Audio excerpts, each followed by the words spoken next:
Provision நீங்க use பண்ணும்போது எப்படி ரிஸ்க் ஃபேக்டர் இப்ப நார்மலா பண்ணப்போ ஒரு ரிஸ்க் இருக்கும், அதுவும் இது எப்படி ரெடியூஸ் ஆகுது? அதான் இப்ப என்னன்னா உங்களுக்கு வந்து ஒரு அதாவது நான் சொன்னேன் இல்லைங்களா, எனக்கு வந்து பெட்டர் விஷன் கிடைக்கிறங்காட்டி நான் அந்த மானிட்டரினுடைய டிஸ்அட்வான்டேஜ் எல்லாம் சொன்னது, ஒரே இடத்துல இருக்கிறது, தலை திருப்பி பாக்குறது, இது எல்லாமே சர்ஜனுக்கு கொஞ்சம் ஸ்ட்ரெஸ், எர்கனாமிக்கலி கரெக்ட்னு சொல்ல முடியும். அப்போ வந்து என்னன்னா அவங்க பெர்ஃபார்மன்ஸ் வந்து கம்மி ஆகுது, சர்ஜரி டைம் அதிகமாகுது, அந்த பர்ஃபெக்ஷன் கூட அவங்க எக்ஸ்பீரியன்ஸ்ல பண்ணிடுறாங்க. பட் யங் சர்ஜன்லாம் கொஞ்சம் கஷ்டப்படுவாங்க, ட்ரைனிங் டைம் அதிகமாகுது.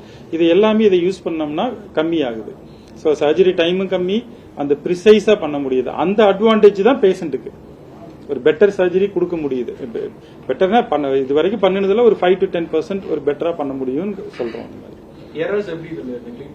நோ எரருங்க, no error, no delay, no error. வந்து நான் நினைச்சது வந்து இது வந்துங்க 600 grams வெயிட்டுங்க, 600 கிராம் ஃபர்ஸ்ட் வெர்ஷன் இது வந்துச்சு. ஸோ நான் நினைச்சது எனக்கு வந்து எனக்கு வெயிட்டா இருக்கும், இழுக்கும் அப்படின்லாம் நினைச்சேன். 4 hours சர்ஜரி, கேன்சர் சர்ஜரி இதுல பண்ண எனக்கு ஒரு டிஸ்கம்ஃபர்ட்டும் இல்லை. இது வந்து ஃபிட்டிங் கரெக்டா இருக்கணும், அதுக்கு தான் அவனே இது கிளாத் கொடுத்துருக்கான். கரெக்டா ஃபிட் பண்ணிட்டீங்கன்னா வெளி லைட் உள்ள போகாம இருக்கிறப்போ, நீங்க படமே வந்து ஒரு தியேட்டர்லயே படம் பாக்குறப்போ கதவு திறந்தா உங்களுக்கு ஒரு மாதிரி இருக்கும், இருட்டுல பார்த்தா நல்லா, அது மாதிரி எனக்கு டோட்டல் டார்க்ல எனக்கு படம் தெரியுது. ஸோ ஐம் வெரி என்ன சொல்றதுங்க, ரொம்ப ஒரு கிளியர் விஷன் கிடைக்குது இதுல. சில சர்ஜரிஸ் டைம் ரொம்ப ஜாஸ்தி ஆகும் சார், அப்ப எவ்வளவு நேரம் இதனால வந்து ஸ்டாண்ட் இது வந்துங்க அந்த பேட்டரி வந்து 1 hour 15 minutes தான் பேட்டரி டைம், அந்த ஒரு சதம் அதான் பேட்டரி அது. இப்ப நான் வந்து என்ன பண்ணிருக்கேன், அந்த ஆங்கர் ஒரு தனியா ஒரு பவர் பேங்க் வச்சிருக்கேன், பவரும் கனெக்ட் பண்ணிக்கலாம். அந்த பவர் பேங்க் போட்டுட்டு எனக்கு பின்னாடி அந்த ஏப்ரான் கட்டுறப்ப சரி விட்டுருவாங்க, அல்லது நான் பேன் சர்ஜரி பண்றப்ப அந்த ஸ்க்ரப் பாக்கெட்ல வச்சுக்கலாம். ஸோ 5 hours வந்து விதவுட் அந்த பவர் வயர் இல்லாம பண்ண முடியும். இந்த பேட்டரி 5 hours வருங்க. இது அந்த ஆங்கர்னு ஒரு கம்பெனி, இது அமெரிக்கன் கம்பெனி தான். 5 hours வந்து என்னால இது வந்து பேட்டரி கொடுக்கும். இல்ல அவர் இதனால ஸ்லோ ஆகுமான்னு கேக்குறேன். இதனால ஃபாஸ்ட் ஸ்லோ இல்ல, இது ஃபாஸ்ட் ஆகும். இப்போ நான் ரூம்ல இருக்கோம் அப்படின்னா டிஸ்ட்ராக்ஷன் இருக்கும் பொழுது பெர்ஃபார்மன்ஸ் மாறும். இதே டிஸ்ட்ராக்ஷன் இல்லன்னா கான்சென்ட்ரேஷன், சர்ஜரி டைம் ஒரு டோர்ல வந்துட்டு போயிட்டு இருக்க டிஸ்டர்பன்ஸ் எனக்கு இல்ல. ரெண்டாவது முழுமையா பார்த்து பண்ணும் பொழுது அதனுடைய கண்டினியூட்டி இருந்துட்டே இருக்கும். அதனால 25 நிமிஷத்துல பண்ண வேண்டியதை 22 நிமிஷத்துல 23 நிமிஷத்துல பண்ண முடியும். குறைச்சுதான் வரும், கூடுதலா வருது. ஒரு மினிமம் பெனிஃபிட் அவ்வளவுதான். ஆப்பிள் வந்து ஹெல்த்துக்குன்னு சொல்லி வரல, அவங்க ஆப்பிள் சொன்னது வந்துங்க இதுக்காக ரேடியாலஜி, அதாவது சிடி ஸ்கேன் எடுக்கிறீங்க, அந்த சிடி ஸ்கேன் வந்து அந்த ரேடியாலஜி இதை போட்டுட்டாருன்னா இதுல வந்து அந்த சிடி இமேஜ் 3Dல தெரியும். இப்ப இதுல கூட நான் 3D இமேஜ் வச்சிருக்கேன், உங்களுக்கு காமிக்கிறதுக்கு மாதிரி 3Dல தெரியும். ஸோ அவங்க வந்து அதை என்லார்ஜ் பண்ணி பார்த்து அந்த ஒரு பெட்டரா ரிப்போர்ட் கொடுக்க முடியும். ஏன்னா உங்களுக்கு சிடி ஸ்கேன்ல பாருங்க கருப்பா மயமாயின்னு தான் தெரியும். ஸோ அதுல வந்து பெட்டரா கொடுக்க முடியும் அவங்க சொல்லி இருக்காரு. இந்த ஆப்பிள் மானிட்டர் அதை அமாத்த முடியாது. இது ஜெம் இனோவேட் பண்ணிருக்கு, இது சர்ஜரி, இது வரைக்கும் சர்ஜரி பண்ணல. இந்த ரெண்டும் பொண்ணு ஜெம் ஆப்பிள் ப்ரோவிஷன் சர்ஜரி அப்படின்னு சொல்லுங்க.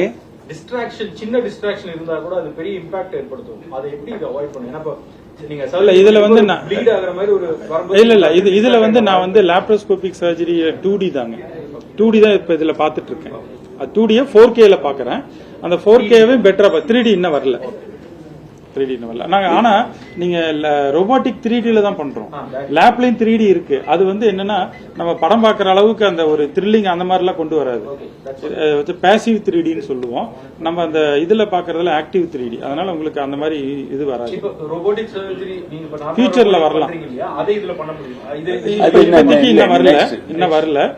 நான் வந்து ரோபோல பண்ண 3D வீடியோவை இதுல பாக்குறேன், அந்த டீச்சிங்காக இதுல பார்க்க முடியும். அந்த மாதிரி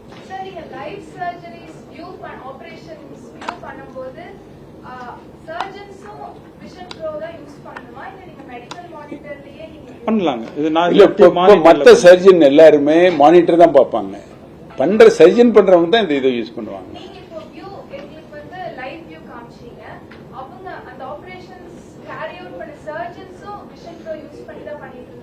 இதே இது ப்ரோவிஷன் அவங்களுக்கு அங்கிருந்து கொடுத்து பண்ணா அவங்களுக்கு அது விஷுவல் பண்ற மாதிரி வரும். இப்போதைக்கு சர்ஜன் ஆபரேட் பண்றதுக்கு தான் மானிட்டர் யூஸ் பண்றோம். மற்ற எல்லாம் அசிஸ்டன்ட் சர்ஜன் எல்லாம் கூட ஆர்டினரி அங்க HD வாட் எவர் ரெகுலர் இருக்கு அதான் பார்ப்பாங்க. நெக்ஸ்ட் லெவலுக்கு வந்து இப்ப நான் சாருக்கு கால் பண்ணேன் இல்லைங்களா, போன்ல காமிச்சேன். அதே மாதிரி சீஃப் வந்து இது போட்டு இருந்தாருன்னா நான் பாக்குற மாதிரி அவருக்கு தெரியும். அதுல பாத்துக்கோ, நீங்க 10 ட்ரைனிங் டாக்டர் இருக்காங்க, 10 பேருக்கு இது இருந்தா 10 பேரும் நான் பாக்குறத பாக்கலாம்.